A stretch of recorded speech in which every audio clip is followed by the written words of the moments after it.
I read 9 books in January. Let's rapid fire through my thoughts. So I started off my year by finishing off the Beartown trilogy. The last book is The Winners. This is a 6-star series for me. Every single book was 5 stars. Absolutely perfect. Life-changing series. Absolutely incredible. And then I listened to Portia's Wrath by Emily Varga on audio. A YA Pakistani romantasy. And this was lovely. I had such a good time with it. And I listened to Incidents Around the House. I gave this one 3.5 stars. I absolutely loved the horror aspect of this book. It is definitely one of the creepiest books that I've ever read. There were just some funky things about the writing and some inconsistencies with the characters, and that just got a little bit distracting to the story. But overall, all my horror lovers, I think you would enjoy reading this. And then I listened to All Systems Red. This is the first book in the Murderbot Diaries. I gave this one 3.5 stars. So I listened to the graphic audio, which I thought would be better, but I think it actually took away from the story. I think all of these special effects were a bit too much and a little bit distracting for me. If I do choose to continue on with the series, it definitely won't be with the graphic audio, but just like the regular audio version. And then I read one of my favorite duologies of all time. This is The Secrets of the Nile duology.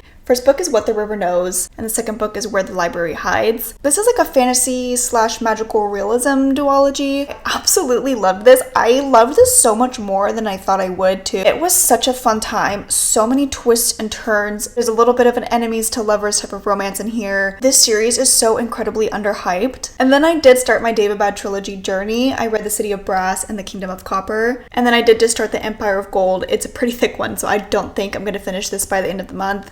One of my new favorite series of all time. I am so excited that I started off my year by reading this series. And then I listened to The September House on audio. This has become one of my new all-time favorite horror books. Very gory, icky, spooky. I gave this one 4.25 stars. It did just get a little bit repetitive in the middle, but I love how the book ended. I loved how creepy it was. I highly, highly recommend this one. That is everything that I read in January. Please let me know in the comments what your guys' favorite book of January was.